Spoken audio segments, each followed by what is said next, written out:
आज मैं आप सबको एक कथा सुनाता हूं। एक दिन प्रातः एक व्यापारी अपने घर से निकला। घर से निकलते ही एक बिल्ली ने उस व्यापारी का मार्ग काट दी। व्यापारी घबरा गया। वो फिर से घर लौट गया और शुभ घड़ी की प्रतीक्षा करने लगा। और जब वो पुनः अपने घर से निकला तब वो वाहन जा चुका था जिससे राजा तक पहुंचकर उसे भेंट देनी थी। राजा को भेंट नहीं मिली। राजा क्रोधित हो गए। राजा ने उस व्यापारी का व्यापार बंद करवा दिया। इस कारण व्यापारी क्रोधित होकर घर पर अपनी पत्नी से लड़ बैठा।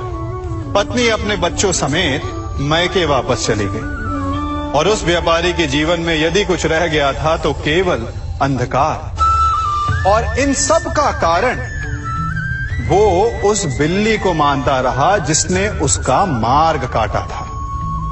ऐसा ही एक दूसरा व्यापारी राजा को भेंट देने निकला और उस व्यापारी का मार्ग भी एक बिल्ली ने काट दिया। वो व्यापारी तनिक घबराया, परंतु उसने आगे बढ़ना अधिक उचित समझा। राजा तक वो समय पर पहुंचा।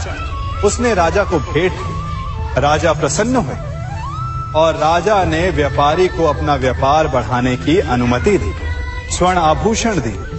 जब व्यापारी घर पर पहुंचा तो पत्नी को आभूषण और अपने बच्चों को देने के लिए वस्त्र थे उसके पास। हर ओर प्रसन्नता थी। समझ रहे हैं ना? दोनों के साथ एक ही प्रकार की घटना हुई, परंतु दोनों की प्रतिक्रिया भिन्न थी।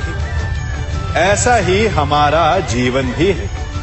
हमारे जीवन में प्रारब्ध का अपना स्थान है, परंतु उससे कई अधिक महत्वपूर्ण हमारी प्रतिक्रिया, हमारे सोच का प्रभाव है, क्योंकि यही हमारे जीवन को आकार देते हैं। इसलिए अपनी सोच को सकारात्मक रखिए।